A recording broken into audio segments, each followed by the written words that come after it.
Hey guys, all right, so today we're going to be working on Photoshop, working on these t-shirt designs again. So just walking through how I started things off in Photoshop. Let's dive into that real quick. All right, so pulling up the image here, and first things first, before starting off on this design, we're going to start off with some basics of Photoshop. Now, once you are creating a canvas, the canvas that you want to do is about 4,000 by 4,000. I found that to be really big and easy to work with. On the side there, on the left, you have a T. You're going to click on the T, and that is your text icon. From this, you're going to create a box. Inside that box, you're going to start writing out your font. Now, for me, I start off with the 5K. Once I have that in there, I'm going to increase the text size to fit the size of the box. After that, go over to the font selection, find the font that best fits the design that you're working for. Now, I've created one of those, and you can see there on the right side of the panel, I can change the size of the font, how wide or the expanse of the font, so in between each letter, how much that space is. I can also change the color inside in that area over there. All these things come into play, and they play a role in how you're creating your font styles. Now from this, I want to create a shadow effect. So what I'm going to do is I'm going to hold down Alt, A-L-T, and I'm going to click and drag up from that letter box, and that's going to give me a second layer. Now using that second layer, I'm going to create a shadow effect. So as I drag it up, it says copy next to it. I'm going to make sure that that one's the highlighted copy, and then I'm going to go over to color and change the color box to a different color. Now I moved it over to the side so you could easily see when I click on that to change the color, that the color pops instantaneous, so that you can see how quickly it changes. Now remember, for this design you can only select 4 different colors, so you want to keep in mind what color you're using. One quick tip is if you click the color box, it'll pull up the code for the color, and you can write down that code so you're using the exact same 4 colors across the whole piece. That way you don't run into the issue of like, oh, you use an extra color. This kind of mitigates that. Now, one thing that I've noticed is when I'm creating more text box here, and right now I've started working on the logo, the font wording that I want to use on this t-shirt design. The font size is bigger than the font that I'm actually working in, so make sure that you drop down the font size, and you might have to do that every time that you open in a font box, a text box there. I don't know, it's just kind of play around with it. So again, you can go in there and change the color, but you can see there at the bottom that hashtag, and it says the code. Write down that code, because that's the code that you're going to need to make sure you use the same 4 colors across the whole piece. It's just one of those things that you do need to know ahead of time, make your life a lot easier. Because I know mine are close, but they're not accurate 100%.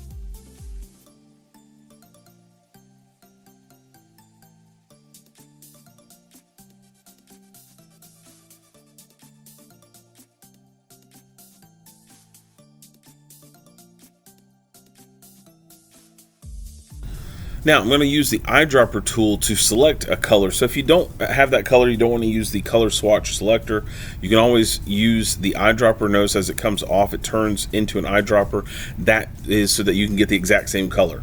That is the color next to it.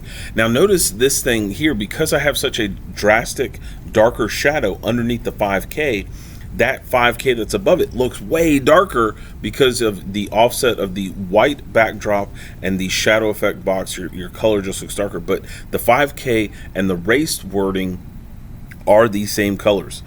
So again, as you're building these things up, you want to try and have a nice even layout in the way that you're doing these letters. So notice how what I'm doing here is spacing out the lettering so that everything kind of lines up under race, so that race to the all kind of fits together. And I'm just going to play around with these slides.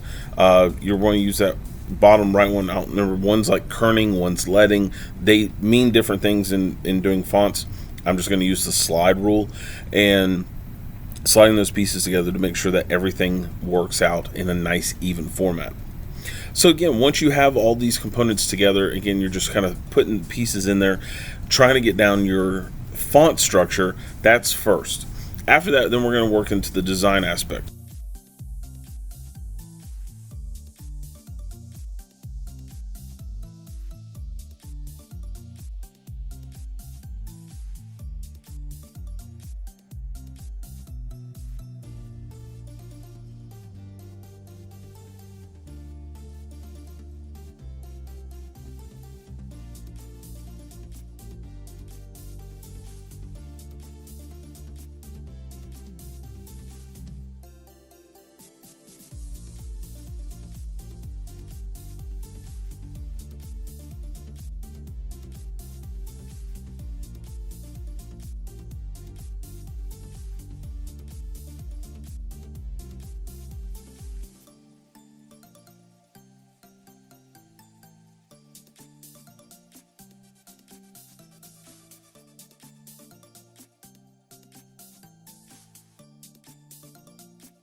Now for me, I'll be honest, the design that I picked was I was just going to do like a waveform, because this piece that we're working on is solely due to water conservation. Because we're dealing with water conservation, I want to make some sort of water feature added to the piece. So you could totally do whatever you want to do. I just chose to do, because I put ocean in the font title, I want to have some ocean waves down at the bottom. Again, I'm freeforming these off of some shapes that I'm pulling from, so don't feel that you can't. I would personally go online and pull pictures, and I'll show you guys how to do that as well. So how to merge pictures together. But here I'm just using several different circles that I've laced on top of each other. Again, I'm going to go back. I want to make sure that each of those colors that I'm using, I'm sticking those 4 colors that I've already picked. I can use the swatch layers and kind of pick each of the colors. I'm going to stack these layers together, and that's just going to give me a nice overall flow to where I have, it looks like a wave just because I've overlapped those colors just enough to give me that look. But again, I'm going back, I'm just going to erase parts that I'm not using.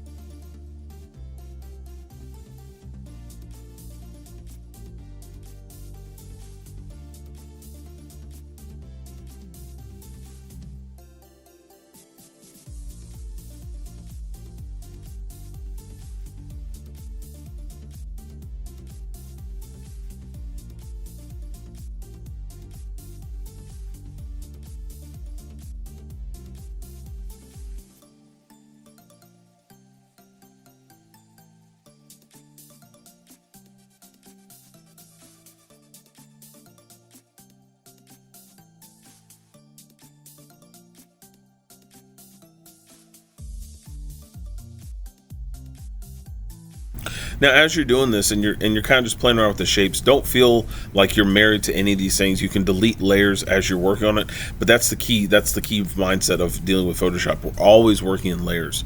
So over here, I'm just using the paintbrush. I'm just free painting the designs on there. Get a little sea spray with the gradient version, and then using the solid line to create just little wave patterns. Again, just using the eyedropper tool, which is, if you just hit the I button, it'll go straight to the eyedropper tool. B is for the brush button. Those are the ones that I use a lot, and it makes it easier to find the colors, cut the colors, and put them in place. Hope you guys do well on this, and if you guys have any questions, just let me know. Otherwise, see you guys later.